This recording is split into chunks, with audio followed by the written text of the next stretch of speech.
Hello friends, these are MCQs 4। इसमें हमने ज़्यादातर कोशिश की है कि फिजिकल केमिस्ट्री के आपको क्वेश्चंस दिए जाएं। तो ये मेरा एक अटेम्प्ट है। I hope you will like it. First, excited states are of two types. कौन कौन सी दो टाइप की एक्साइटेड स्टेट्स होती हैं? Singlet and triplet. Which one has lower energy? Triplet. आपसे इसमें किसी भी तरीके का क्वेश्चन पूछ सकता है, किसकी एनर्जी ज्यादा है, कितने टाइप की होती है। नेक्स्ट, इस क्वेश्चन का आप स्क्रीनशॉट ले लीजिए क्योंकि ये एक न्यूमेरिकल है, इसको आप इसमें से देख के अच्छे से समझ सकते हैं। Calculate 5 means quantum yield if lambda 2530 angstrom. मतलब इस रेडिएशंस की इस वेवलेंथ की रेडिएशंस को डाला जा रहा है HI मॉलिक्यूल्स के ऊपर और 1.85 मोल HI डिकम्पोज होते हैं अगर उनको 1000 कैलोरी एनर्जी मिल जाए। तो इसमें हम एक क्वांटा की एनर्जी फाइंड आउट कर लेंगे, फिर टोटल कितने क्वांटा एब्जॉर्ब हुए वो फाइंड आउट कर लेंगे और लास्ट में हम निकाल लेंगे क्वांटम यील्ड कि क्वांटा जो कि कितने मोल्स जो डिकम्पोज हुए और कितने क्वांटा एब्जॉर्ब हुए और इसकी क्वांटम एफिशिएंसी आती है 2। तो आप इसका स्क्रीनशॉट लेके अच्छे से इसकी प्रैक्टिस कर सकते हैं। नेक्स्ट, एबनॉर्मल मॉलिक्यूलर मास।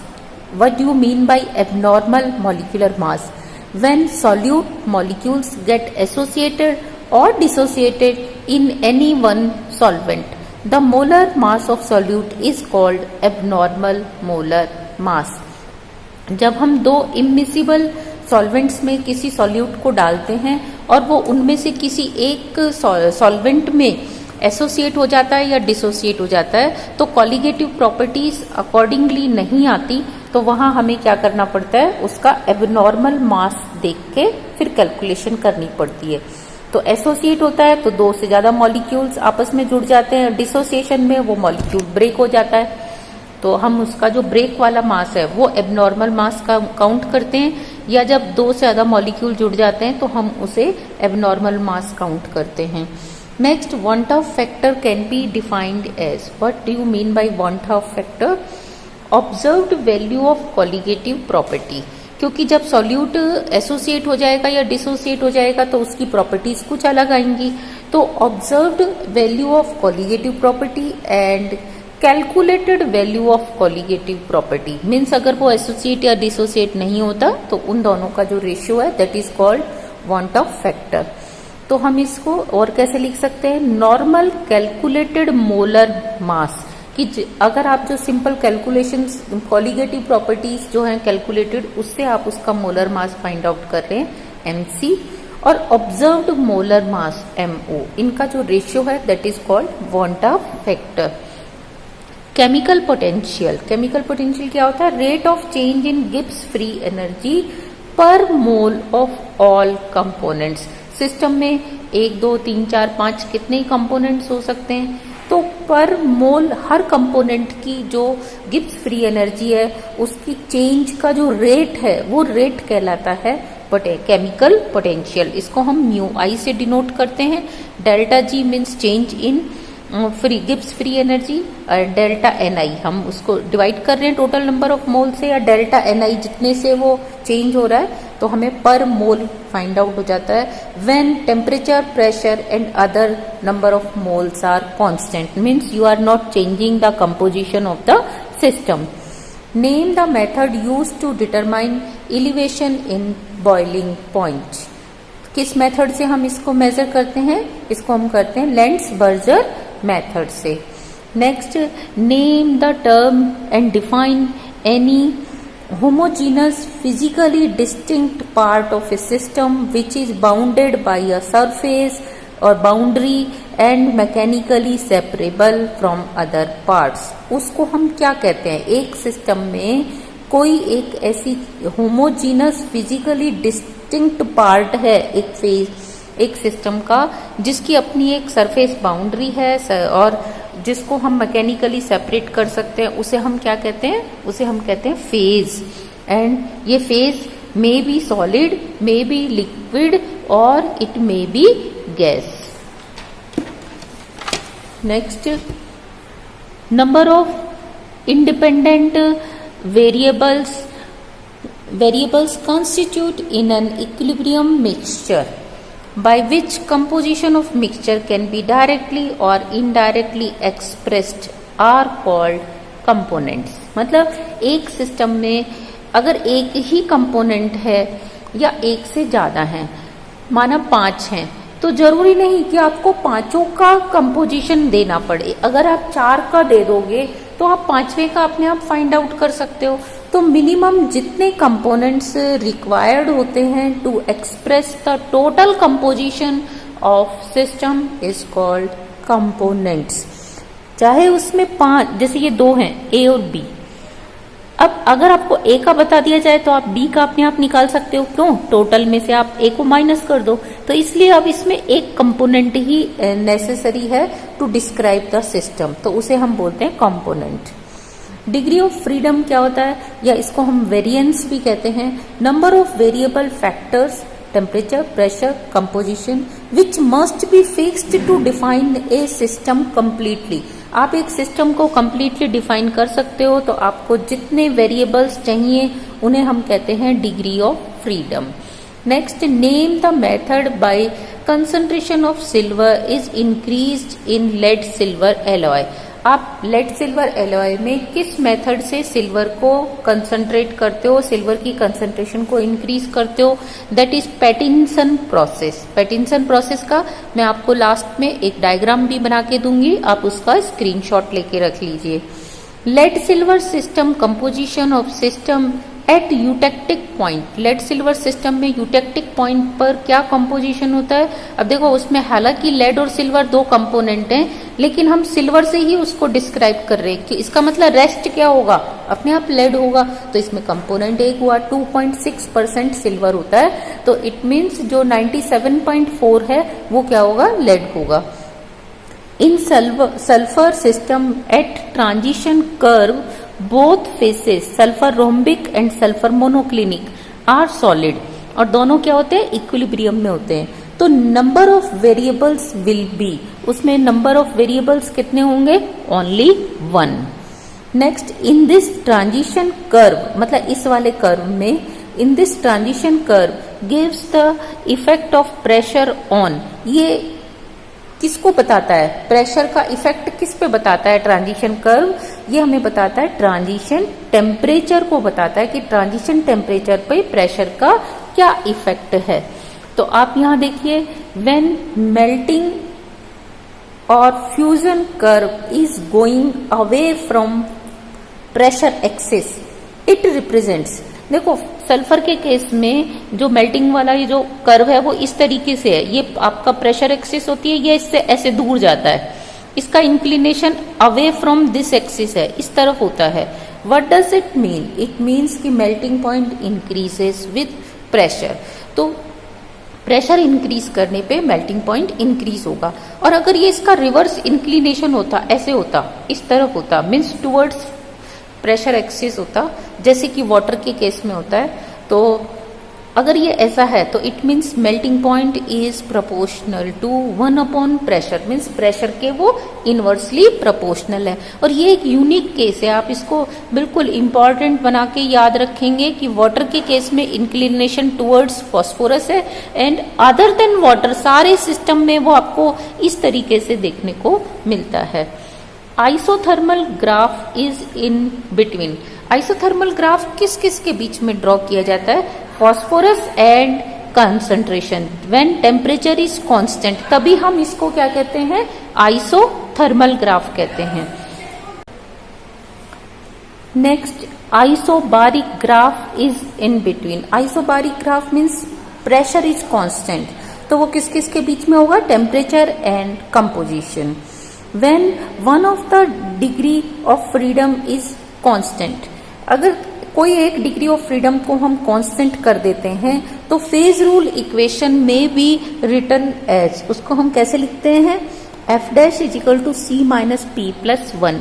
और ये फॉर्म जो है फेज रूल की, इसको हम क्या कहते हैं, reduced form of phase rule भी कहते हैं। इस फॉर्म को हम कंडेंस्ड फेज रूल भी कहते हैं।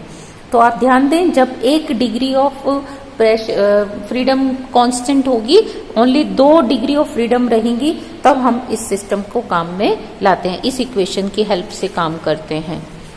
नेक्स्ट,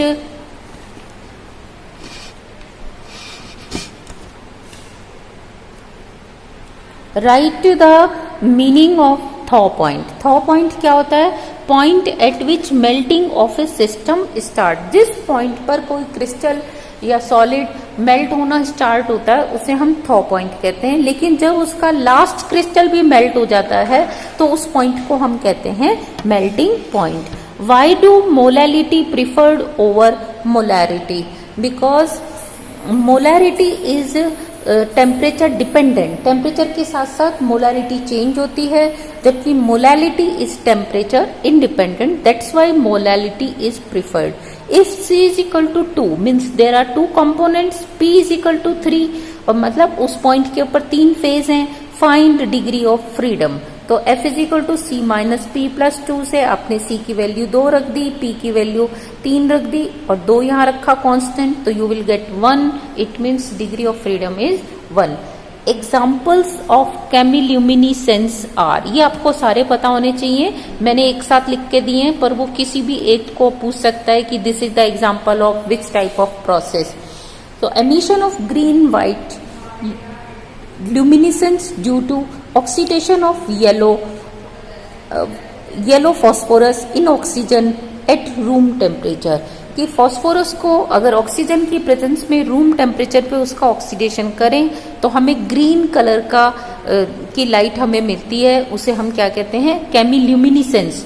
देखो जहां पे भी कोई रिएक्शन हो रही होगी, कोई ऑक्सीडेशन की, रिडक्शन की, एडिशन की, डिकम्पोजिशन की और साथ साथ एमिशन होगा, तो वो अपने आप एक एग्जाम्पल हो जाएगा केमिल्यूमिनेसेंस का। देखो यहाँ ऑक्सीडेशन आ गया, ऑक्सीडेशन रिडक्शन रिएक्शन ऑफ हाइड्रेजाइड, हाइड्रेजाइड का जब रिडक्शन या ऑक्सीडेशन होता है तो भी लाइट बाहर आती है। अच्छा, cold light emission by glow worms, आपने जुगनू नाम सुना होगा, तो वो भी रात को चमकते हैं, तो this is the another example of chemiluminescence. दूसरा, इसको हम बायोल्यूमिनेसेंस भी कहते हैं। वाई? क्योंकि वो बायोलॉजिकल एनिमल है एक तरह से। और next, it involves oxidation of protein. तो कोई आपसे पूछे कि ग्लो वॉर्म्स में लाइट क्यों प्रोड्यूस होती है, तो you can say it involves the oxidation of protein. कौन सा प्रोटीन होता है? ल्यूसीफेरिन। ल्यूसीफेरिन और कौन से एंजाइम की प्रेजेंस में होता है? ल्यूसीफेरेज एंजाइम की प्रेजेंस में इसका ऑक्सीडेशन हो जाता है and you get oxidized protein at room temperature. Next, luminescence observed in the night in ocean is due to decay of luminescence jellyfish। कई बार सी के ऊपर भी समुद्र में भी देखने को मिलता है कि रात के टाइम केमिल्यूमिनेसेंस हो रहा है, तो उसका लॉजिक क्या होता है कि जेलीफिश का जो प्रोटीन है उसका ऑक्सीडेशन होता है। Reaction between hydrogen peroxide and chlorine और reaction between hydrogen peroxide and hypochlorite, it also gives red glow.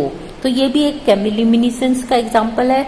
Oxidation of decaying wood, जब वुड का डिके होता है तो जो बैक्टीरिया के थ्रू, वो भी किसका एग्जाम्पल है? केमिल्यूमिनेसेंस का।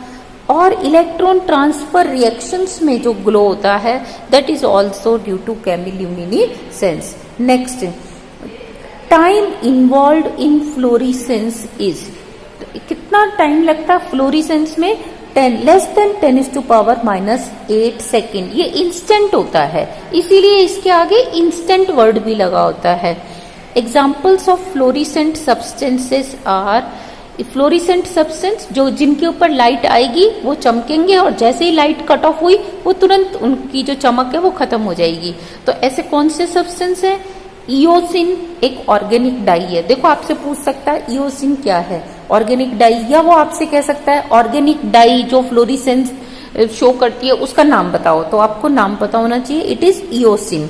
सिमिलरली ये एक इनऑर्गेनिक कंपाउंड है, calcium fluoride CaF2, uranyl sulphate UO2SO4, solution of chlorophyll in ether, ये भी फ्लोरिसेंट करता है। Vapours of sodium, vapours of mercury, vapours of iodine, they also show fluorescent.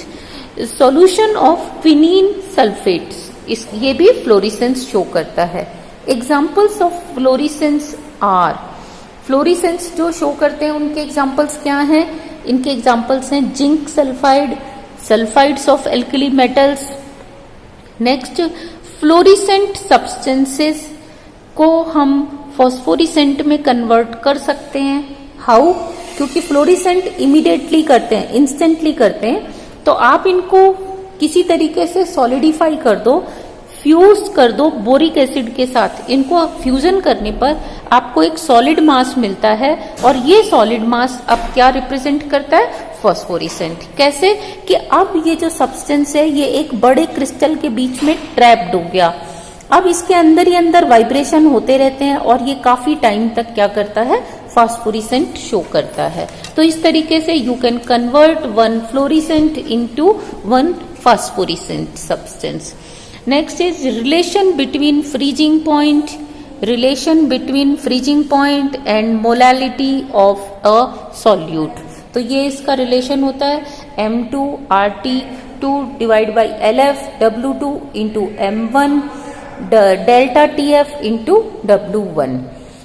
Delta TF इसको आप ऐसे भी लिख सकते हो RT square W2 IF W1 into M2। यहाँ IF क्या रिप्रेजेंट कर रहा है? ये रिप्रेजेंट कर रहा है LF upon M1 means latent heat of fusion per gram, और इसको आप सिंपल वे में delta TF is equal to KF M से भी रिप्रेजेंट कर सकते हैं। व्हाट इज द, वैसे जो डेरिवेशन वाले एग्जांपल्स हैं वो आपसे नहीं पूछे जाएंगे, क्योंकि MCQ में वो आपसे डायरेक्ट इक्वेशन बेस्ड क्वेश्चन ही पूछेंगे। थोड़े से न्यूमेरिकल जरूर आ सकते हैं, वो भी शॉर्ट टाइप के या इस तरीके के इक्वेशन बेस्ड न्यूमेरिकल्स हो सकते हैं। What is the molar extinction coefficient? क्या होता है? Also called molar absorptivity. इसको हम मोलर एब्जॉर्प्टिविटी भी कहते हैं। कि जैसे आपने एक सॉल्यूशन लिया इस ट्यूब में, और इस ट्यूब में सॉल्यूशन लिया जिसकी मोलरिटी क्या है? 1 मोल है। आपने यहाँ से I इंटेंसिटी की लाइट को पास किया, और यहाँ पे जब वो I/10 रह जाता है, यानी कि आपको अगर ये लेंथ चेंज करने का, थिकनेस चेंज करने का ऑप्शन है, आप इसको कम ज्यादा कर सकते हो। तो जिस थिकनेस पे ट्रांसमिटेड लाइट की इंटेंसिटी IT इंसिडेंट लाइट की इंटेंसिटी का 1/10 रह जाती है, तो हम वो थिकनेस नाप लेते हैं। सपोज ये L थिकनेस है, तो इसका रेसिप्रोकल मीन्स 1/L को हम कहते हैं molar absorptivity coefficient, molar extinction coefficient भी कहते हैं।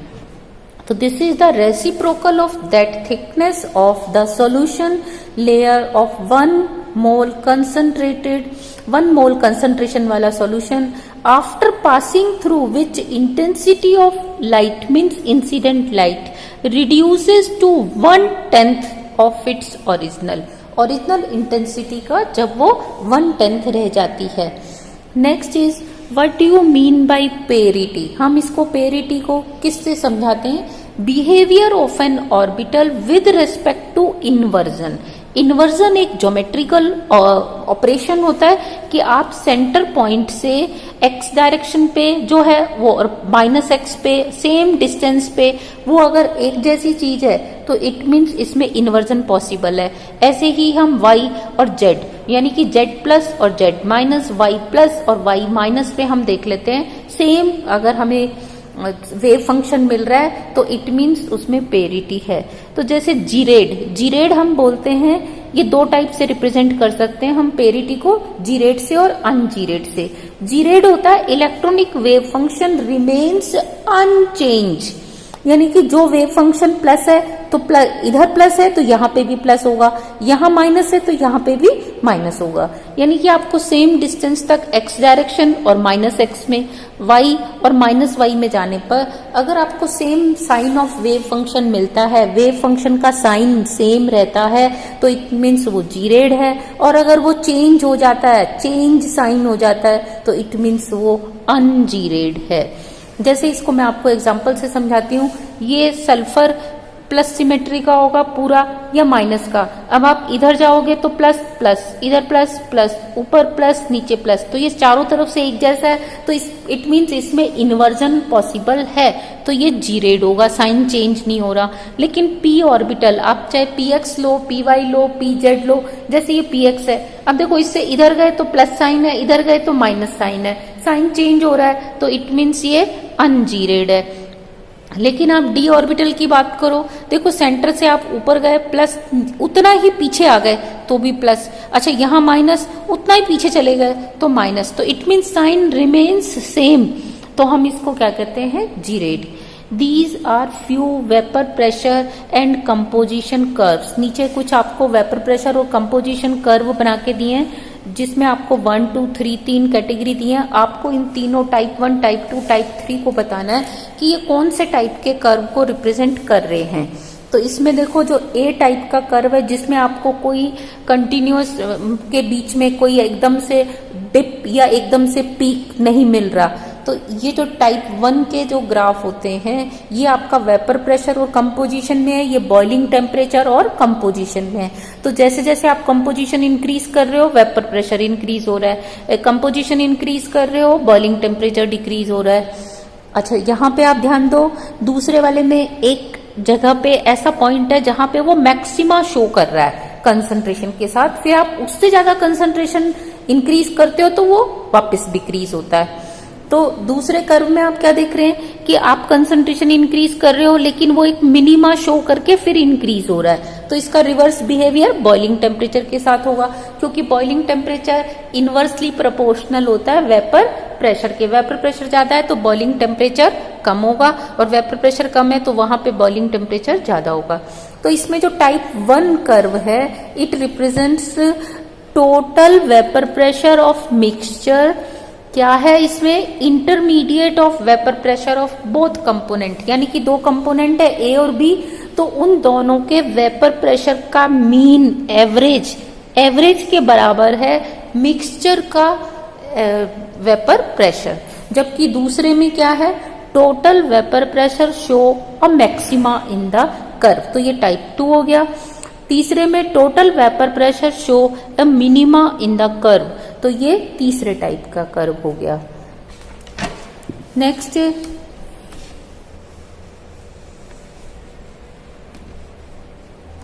द वेपर प्रेशर ऑफ, देखो एक न्यूमेरिकल है छोटा सा, इस तरह के न्यूमेरिकल आ सकते हैं छोटे से फिजिकल केमिस्ट्री में, क्योंकि एक दो न्यूमेरिकल आने के चांस तो हमेशा ही बने रहेंगे। The vapour pressure of 2.1 gram of an aqueous solution of a non electrolyte at 100 degree centigrade is 755 millimetre. ये आपको प्रेशर दिया है कि एक एक्वस सॉल्यूशन है जिसमें कंसंट्रेशन ऑफ सॉल्यूट क्या है, 2.1%। Calculate the molecular weight of the solute. अब आपको नाम नहीं दिया गया, लेकिन आपसे पूछा जा रहा है उसका आप मॉलिक्यूलर वेट बताओ। तो ध्यान दो, जो इक्वेशन होती है वो PO minus PS divide by PO। ये PO क्या है, वाटर का वेपर प्रेशर, PS क्या है, सॉल्यूशन का वेपर प्रेशर। ये इक्वल टू होता है W2 upon W1 into M1 upon M2। अब इसमें से आप देखो कि कैसे फाइंड आउट करोगे। प्रेशर ऑफ वाटर का जो वेपर प्रेशर है वो कितना होता है, 760, वो एक स्टैंडर्ड वैल्यू है। लेकिन सॉल्यूशन का उसने कितना दिया आपको, 755, तो आपने डिवाइड कर दिया वाटर से, तो ये आपको वैल्यू आ जाएगी 5 डिवाइड बाई 760।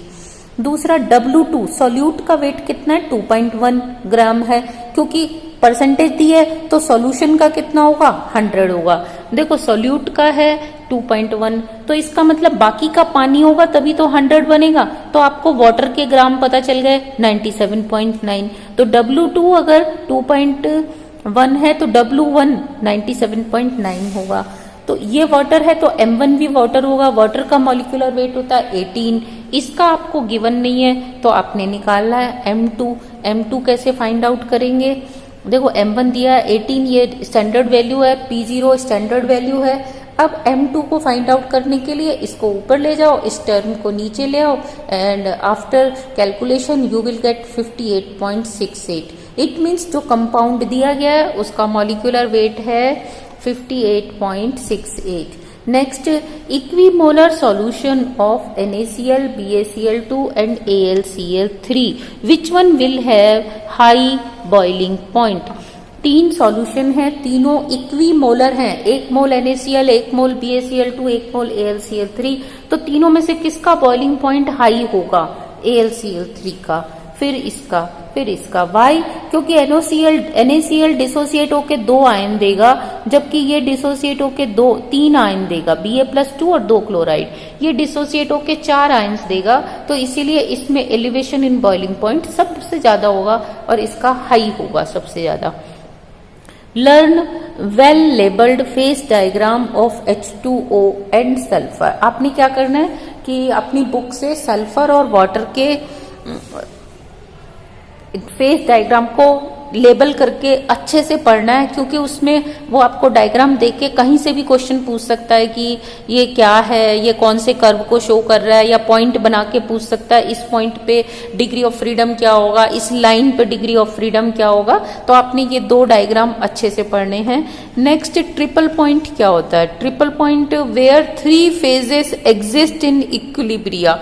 3 फेजेस इक्विलिब्रियम में होती हैं और वहां पे डिग्री ऑफ फ्रीडम 0 होता है, और ये इनवेरिएंट पॉइंट भी कहलाता है। तो students, I have tried to given you few questions from physical chemistry, and now I will give you few figures. You have to take their screenshot and you have to memorize those questions also. Thank you.